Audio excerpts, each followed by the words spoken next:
Seryoso. Palakpakan po natin.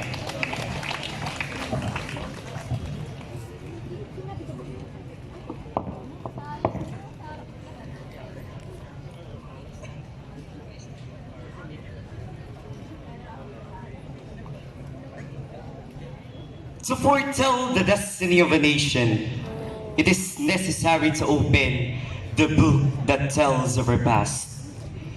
But events alone do not make history, and there can be no correct history of this nation without the life of Wenceslao Q. Vinzons Sr.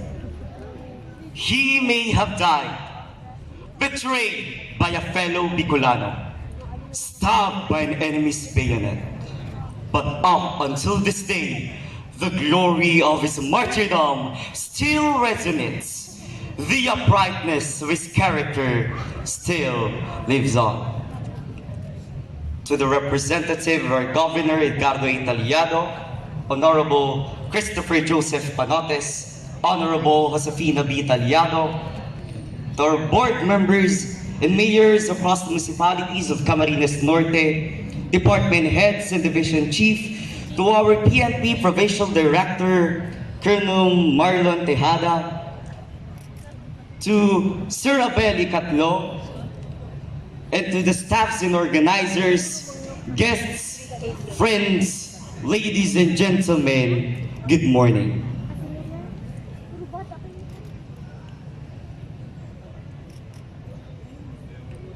In the history of mankind, there are names which in themselves signify an achievement, which call up reverence and greatness. Names which, like magic formulas, invoke agreeable and pleasant ideas. Names which come to form a compact, a token of peace, a bond of love among the nations. To such belongs the name of our hero we fondly call Bintao.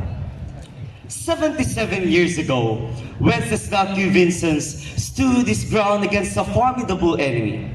Despite inevitable defeat, he faced the Japanese imperial forces with armed resistance, not for victory alone, but as a duty to fulfill. Betrayed and captured, he was marked for liquidation. He was paraded in the whole province, shamed in front of his people, viciously forced to switch his allegiance to the enemy, but he refused. And the price of his bravery, a brutal death. Friends, faced with an imminent danger, Bintao could have easily turned his back against his country and joined the enemy. Torn between life and death, he could have easily betrayed the cause of his fellow guerrillas in the battlefield, threatened to lose everything that he cherished the most. He could have easily bowed down to the will of his captors. But Bintao's moral fortitude is as firm as his unyielding love for his country. Bintao faced his death with his principles unblemished. Friends, every September 28th of the year, we are being reminded of the true essence and relevance of Bintao, who he was, what he did, what he left behind upon his death.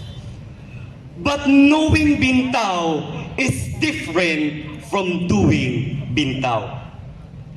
There is no harm in venerating him as a hero. However, the challenge is how to live through his legacy. Bintao's heroism is a testament that there are some things bigger than personal ambition, or money, or fame, or power. His life is a perpetual testimony that there are some things that are worth risking everything for, principles that are eternal, truths that are abiding. But friends, we do not need to fight a war or face execution in order for us to be heroic. Heroism can be found in the simplest of intentions and actions. If we ever ought to follow the same fate as that of Bintao, it is the part of us that puts narcissism and selfish interest ahead of our country's welfare that must die. It is the part of us that tolerates dishonesty that we must change. It is the part of us that exhibits apathy amidst the sad plight of our fellow Filipinos that we must reject. It is the part of us that nurtures divisiveness that must evolve. Let us be mindful that there is a far greater enemy lurking within our social and political consciousness. Oppressors do not take the shape of foreign colonizers alone.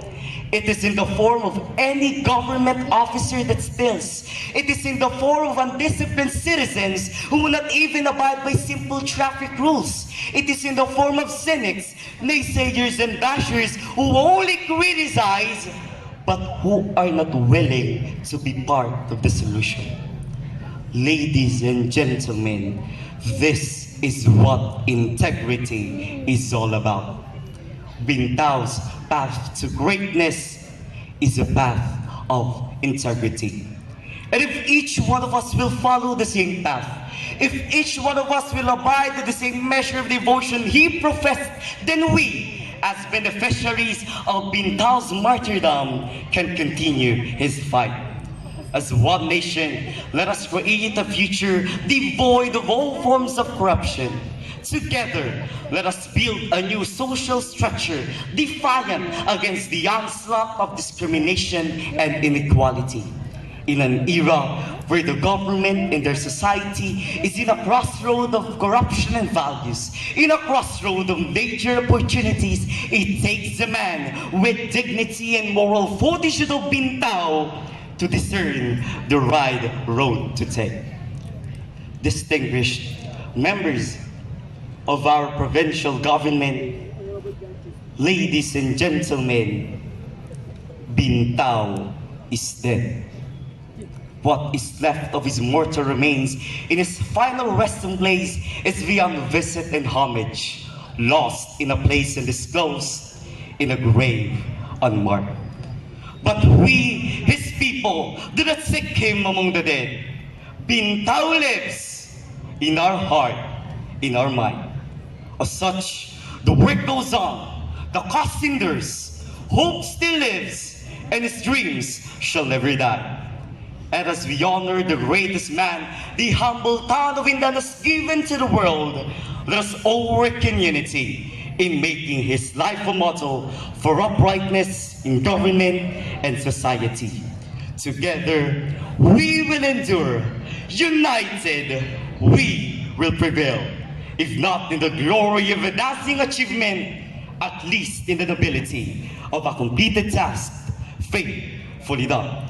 Thank you, and once again a pleasant morning to one and all. Ladies and gentlemen, that was the reincarnation of Vintao. Ganun po kagaling si Vintao mag-deliver ng speech, hindi na lang natin inabot, no? Inabot siya ng tatay ko, no? Kamag-anak siya namin. Wenceslao, Quinito, Vinzons yung tatay ko, Faustino, Quinito, ikatlo. Kaya kami malapit na magkamag-anak sa Quinito. Kaya yung monumento dito, yan po yung nagtatalumpati siya sa kongreso, sa convention, no? Yung forma niya yan, no? Mahusay manalumpati, sabi ng papa ko, no? Alam niyo po ba, nung nangangampanya si Vintao nung 1935, kakatapos ng convention, nangangampanya siya kay Aguinaldo. Yan pong may traffic light na yan ng Jollibee ngayon, sa may Jollibee, dyan sa sentro ng daan. Dyan inilagay yung stage ni Aguinaldo. Totoo po ito, no? Dito kwento, history ito. Tapos, alam niyo po ba, nagsalita si Vintao para i-introduce ang kanyang kinakampanyang presidente. He was the national campaign manager of Emilio Aguinaldo against the powerful machinery of Quezon. Nagsalita ngayon si Vintao. Ikwento ni Vintao ang Revolution of 1898. Alam niyo po, totoo po yan. Habang kinukwento ni Vintao ang Revolution ng 1898 sa pamumuno ni Emilio Aguinaldo at Baldomero Aguinaldo, sa iba't ibang bayan, sa Noveleta, sa Maragondon, sa San Francisco de Malabon, sa Kawit, sa iba't ibang bayan ng Cavite, lumuluha ang mga nakikinig na mga tekadaet. sapagkat talagang marubdob at madamdamin ang kanyang pagkukwento kung paano nagkakamamatay, paano nagbubuwis ng buhay para sa bansang Pilipinas yung mga katipunero nung araw. Ganun siya kagaling manalita sa Bintao. Oo. Kaya nga pagdating dun sa universidad, nung bata pa siya, 17 anyos, nasa universidad siya. Siya'y na-elect na chairman ng UP Student Council. Parang ganun yung batang yan, si Kurt. Ano pangalan mo? Clark. Oo. Siyempre, ang may kasalanan ng kanyang mga titik na binanggit ay si Ma'am Venus. Eto, veteranong coach to ng oratorical contest. Na bata pa to. She's a cum laude graduate from CNS, you know. And si Ma'am Venus, kilala ko na yan, no? Ngayon, may asawa na siya. Oo. Matagal na. Mga ano na yan, mga 20 taon na nagkakanda. Joke lang. Mga kababayan,